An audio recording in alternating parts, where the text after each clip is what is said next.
Think back. Were you the kind of child who couldn't sit still in school, were easily distracted, unable to focus on what the teacher said? And now, as an adult, do people still accuse you of things like never listening and not following through? Well, what you and others may perceive as laziness or indifference could be something else entirely. A brain disorder, once seen only in children, but now recognized in adults as well.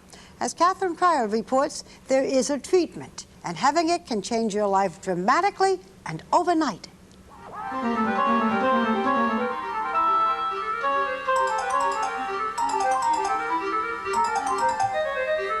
Peter Homans is a businessman, a money manager, a composer, a family man.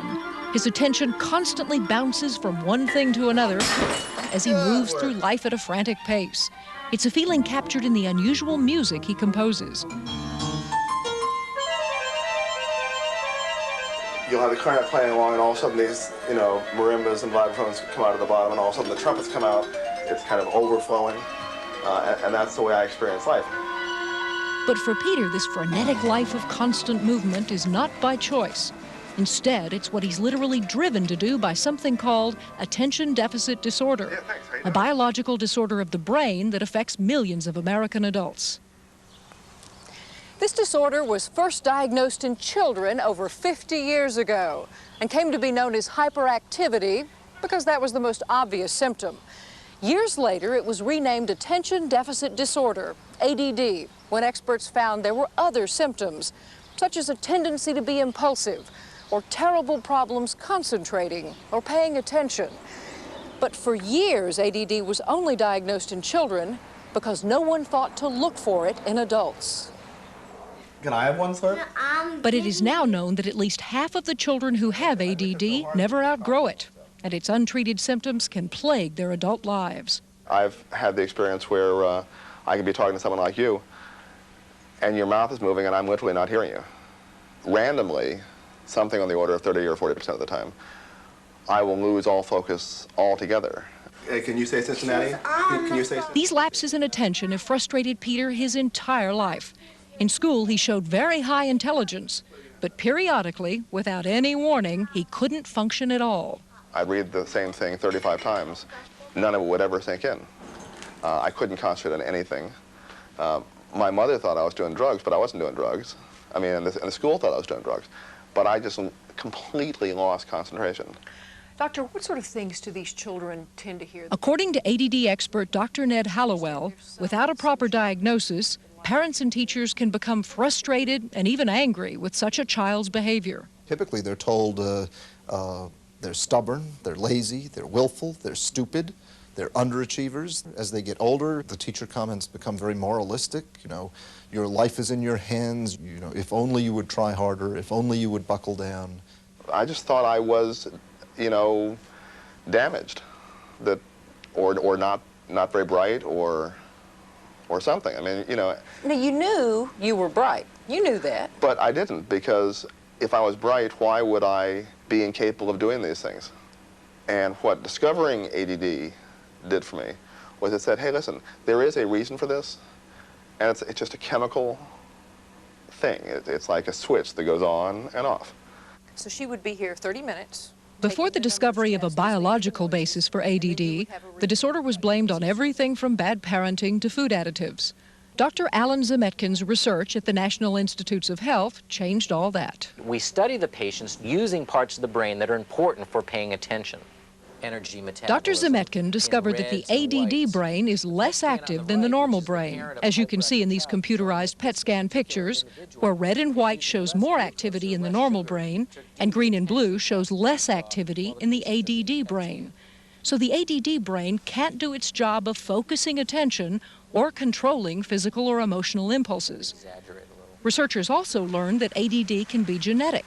And now many adults are discovering their own ADD through their children. Hi. Did you have a nice day? Yes. Good. She started actually verbalizing, I have a hard time paying attention. When I'm reading a book, I can't remember at the end of the page what I've read.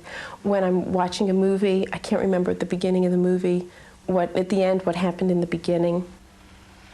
Hannah Oresti was determined to discover the reasons why her daughter had difficulty concentrating. At school, there was no hyperactivity to suggest ADD, so the teachers just assumed Devora wasn't as bright as the other children. One of my teachers, she put me in the lowest reading group, and I came home crying, saying, like, she doesn't know how smart I am. Hannah refused to accept the school's assessment and didn't give up until finding the proper diagnosis, attention deficit disorder. Devora began treatment, which included taking Ritalin, one of the same medications originally found to be effective in treating hyperactivity. The second day she was on it, she was watching a movie, and she came into the kitchen and she started telling me about the movie start to finish. She'd never done that before. Then a report came back from school. Devora was a new child in the classroom. Amazed by the turnaround in her daughter, Hannah decided to find out all she could about ADD. The first thing I did was I got out a book and read what it was. And the first article I read described her to a T. And I read this article and I sat there thinking, this is me. What symptoms did you recognize? The inability to pay attention, the fidgetiness, the procrastination in doing things. I wait till the very last minute, disorganization, and knowing that I had to make lists before I could do anything. There are probably 10 to 15 million adults in the United States today who have attention deficit disorder and don't know it. For people like Hannah, it just becomes a way of life. And if they go for help, most therapists fail to recognize adult ADD and don't know how to diagnose or treat it. There are no definitive psychological tests, and the brain PET scanning is only useful for research. So a diagnosis of adult ADD must be made by getting to know the person and understanding their history. And so what I look for in the history is the sense of underachievement, trouble with organization and disorganization, often trouble with mood regulation, tendency chronically to procrastinate, this sort of low-level chronic anxiety that the world might fall apart at any moment because they just can't attend to everything all at once. Isn't everybody like this to some extent? Just because everyone can identify with it somewhat, that does not mean that everyone has it. In order to have the diagnosis of ADD, you must have these symptoms intensely and for a long time. Dr. Hallowell evaluated Hannah and found the critical factor in making a correct diagnosis of ADD. Her symptoms had been present since childhood. Finding the right medication and the right dose was the next challenge. When she did, the relief it gave her was striking. It was actually like, you know, when your TV has snow on it and you need to tune it in. That's in essence what it was like. Having that feeling of fuzziness, but then all of a sudden somebody tuned it in. Suddenly things are clear, and that is the experience people get when they get treatment for their ADD. They'd been living with this confusion without knowing what it was. Because ADD often runs in families, Hannah had her son Eli tested when he showed problems with attention. Eli has a wonderful way of explaining just how much his medication helps him. Like a day ago, I took my medicine too early, and for an hour in school, I couldn't pay attention. So it's like being the richest man in the world and then dropping to broke. So ADD is not all bad news. In fact, with proper diagnosis and treatment, there can be some interesting benefits. For example, people with ADD are often drawn toward creative endeavors and situations that require spontaneity. Eli saw our camera and found a way to make one of his own. So you can take a picture of that camera right there, can't you? Oh, there are my drums. Once Peter Homans was diagnosed and treated for ADD, his passion for composing music returned. Cool, huh? There's no correlation between ADD and intelligence. In fact, many people with ADD are very smart, very creative. I think that part of the brain that has to do with regulating impulse control and attention is altered in such a way that more possibilities are entertained. What is creativity but impulsivity gone right?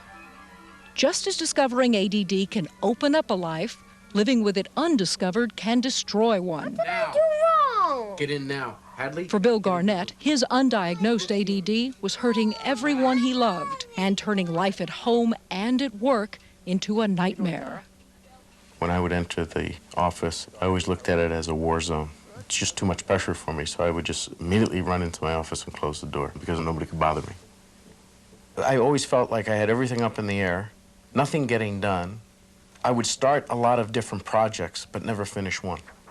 In ADD, everything seems to be happening all at once. And that's why prioritizing is so difficult. That's why it's hard to decide what to do first. I couldn't deal with it. Sounds like you were overwhelmed. Overwhelmed. My employees gave me a T-shirt that said, "Leave me alone." By the time I came home at night, I was gone, done. And when if any problem presented itself at home at that point, forget it. I was off the wall. So what had once been a wonderful courtship had quickly become a troubled marriage. Bill was fine at the beginning when things were simple, but with the complexities of family life, he became scattered. He didn't seem to be very focused on me anymore. Just simple conversations, he wouldn't even hear everything that I said. It's like he was always somewhere else. What did you think when Mary tried to get your attention or tried to get you to focus on something? I thought she was telling me what to do. And then I would be off into a zone. Mary's response was, "You don't even care enough about me to have a conversation with me." And the wife says, you know, "God damn it, why aren't you listening to me?" And he says, "What?" And she said, I've been talking to you for the past 5 minutes. All you care about is yourself." Instead of understanding you're unable to pay attention, they say you choose not to pay attention. And as for getting things done around the house, I used to say, your middle name is procrastination. You know, why are we doing this? You won't feel better until it's done. He seemed so burdened, and I could never figure out what it was. And basically, I had the attitude, well, geez, I can't do anything right. We got married to live like this. I said, this is crazy. I said, I'm not happy. Did you agree, Mary? Oh, absolutely. Was there ever a time the two of you thought the marriage couldn't be maintained? Absolutely. Several times. But really, these last few months, it just... Several times. Mary and Bill were at the breaking point, and neither understood why their marriage was failing.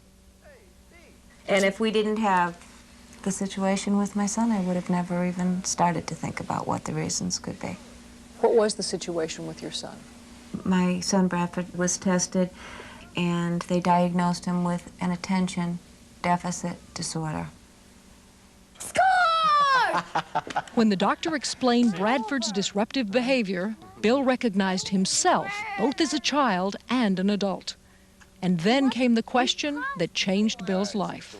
So the doctor turned to Bill and he said, well, have you ever considered that you might have ADD? After a careful evaluation and diagnosis, Bill began treatment. The first day of Ritalin was, that was unique. That Friday I was able to go to work. I solved problems in the morning, solved problems in the afternoon. I still had time left over in the day. And it was like everything was measured. There was a sense of order that all of a sudden Armin, how are you? Came to light. And I got home at night and sitting down, and I actually sat with the kids. And they were near me.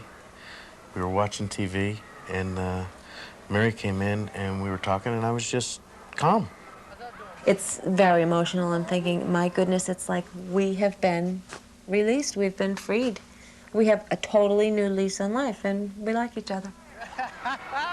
It's unbelievable. It's our way out. That's amazing, Catherine. You know, I think some viewers with a whiff of paranoia may imagine that they have ADD when they don't. How could a person tell if you really have the disorder? You've got to be very careful because all of us procrastinate or can't focus at some particular time. But in researching this, I looked at one particular questionnaire with 100 different questions about various characteristics. You've got to make sure this existed during childhood, so the longevity factor, that these characteristics are persistent as an adult, and of course you've got to be properly diagnosed. Where can you go for help if you are diagnosed? Again, be very